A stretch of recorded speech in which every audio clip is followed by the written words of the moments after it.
Hi friends, welcome to Saisha's channel. நம்ம சேனலில் புதுசாக பார்க்குறீங்கன்னா சப்ஸ்கிரைப் பண்ணிக்கோங்க. மறக்காமல் பக்கத்தில் இருக்க பெல் ஐக்கான் கிளிக் பண்ணிக்கோங்க. அப்போ தான் நான் அப்லோட் பண்ணுற எல்லா வீடியோஸும் உடனே பார்க்க முடியும். இன்றைக்கி நம்ம பார்க்க போகிற ரெசிபி பாப்கார்ன். பாப்கார்ன் பிடிக்காதவங்க யாருமே இருக்க மாட்டாங்க. சின்ன குழந்தைங்கள்லேருந்து பெரியவங்க வரைக்கும் எல்லாருக்கும் ரொம்ப பிடிச்சது பாப்கார்ன் தான். தேட்டருக்கு போகணும் அப்படின்னு சொன்னாலே எல்லாேருக்கும் பாப்கார்ன் வாங்கி சாப்பிட்ணும் அப்படின்னு தான் ஆசையாக இருக்கும்.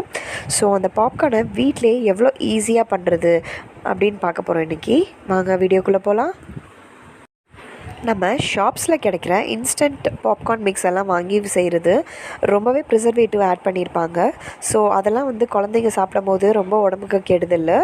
நம்ம அது ப்ரிசர்வேட்டிவ்லாம் இல்லாமல் எப்படி ஹெல்த்தியாக செய்கிறதுன்னு பார்க்கலாம். ஒரு பெரிய சைஸ் குக்கர் எடுத்துக்கலாம். அதில் 2 டேபிள் ஸ்பூன் நான் பட்டர் ஆட் பண்ணுறேன். பட்டர் மெல்ட் ஆனதுக்கப்புறமா நம்ம எடுத்து வச்சுருக்க கார்ன் அதில் உள்ளே சேர்த்துடலாம்.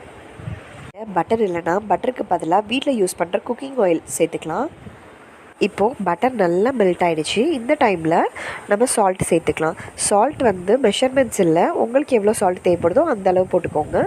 போட்டுட்டு ரெண்டையும் பட்டரையும் சால்ட்டையும் நல்லா மிக்ஸ் பண்ணி விடுங்க ஒன்று சேர. தென் கார்ன், நான் இன்றைக்கி 150 கிராம் கார்ன் எடுத்திருக்கேன். கார்ன் பார்க்குறது நல்லா குண்டு குண்டாக இருக்கணும். அப்போ தான் எல்லாமே நல்லா படப்படான்னு பொரியும். சப்பட்டையாக இருக்கும்ல, அந்த கார்ன் வாங்கக்கூடாது, அது பாப்கார்னுக்கு செட் ஆகாது. ஸோ கார்ன் வாங்கும்போது பார்த்து வாங்கிக்கோங்க, எப்படி நல்லா குண்டு குண்டாக இருக்கா அப்படின்ட்டு.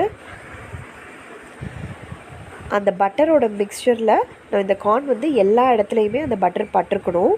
அப்போ தான் எல்லாமே பொரியும். இப்போது நம்ம ஆட் பண்ணியிருக்க 150 கிராம் கார்ன்லேயும் அந்த பட்டர் நல்லா கோட் ஆகிடுச்சு. இப்போ பாருங்கள், ஒரு கார்னும் பாப் ஆக ஆரம்பிக்குது. இந்த டைமில் ஸ்டவ்வை சிம்மில் வச்சுக்கோங்க. குக்கரோட லிட்டை திருப்பி வச்சுக்கோங்க. அதை க்ளோஸ் பண்ணணும்னு தேவையில்லை, சும்மா திருப்பி வச்சாலே போதும். 1 மினிட்க்கு எந்த டிஸ்டர்ப் பண்ணாமல் அதை அப்படியே விட்டுருங்க. 1 மினிட் கழித்து ஓப்பன் பண்ணி பார்த்தீங்கன்னா இந்த மாதிரி பாப் ஆகிட்டே இருக்கும்.